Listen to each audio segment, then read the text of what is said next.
Isinagawa ng Guimaras Police Provincial Office sa pamumuno ni Police Colonel Leonardo A. Borromeo, officer in charge, ang serye ng mga lecture hinggil sa anti-bullying, provincial at municipal ordinances, crime prevention at Republic Act 9165. Nito lamang ikadalawa ng Pebrero taong kasalukuyan sa cover gym ng Barangay Sebaste, Sibuna, Guimaras. Dinaluhan na aktibidad ng mga piling mag-aaral mula sa Sebaste Foundation Elementary School, mga out-of-school youth, mga kasapi ng SK Federation, mga guro at mga residente ng barangay. Umabot sa kabuuang 50 katao ang lumahok sa naturang aktibidad na naglalayong mapalawak ang kaalaman ng komunidad sa mga mahahalagang batas at isyong panlipunan. Tinalakay ni Police Lieutenant Colonel Mary Faith S. Superio ang paksa ukol sa anti-bullying na nakatuon sa karapatan at proteksyon ng mga kabataan. Samantala, ipinaliwanag ni Police Staff Sergeant Catherine Dislate ang mga umiiral na provincial at municipal ordinances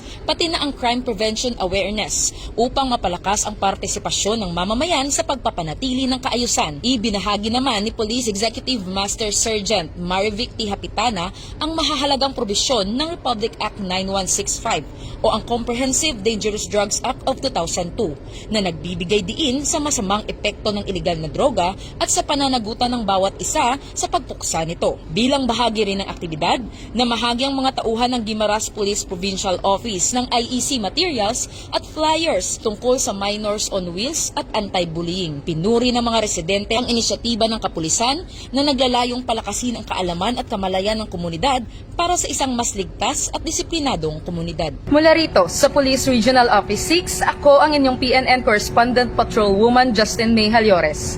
Alagad ng batas, tagataguyod ng Balitang Pulis.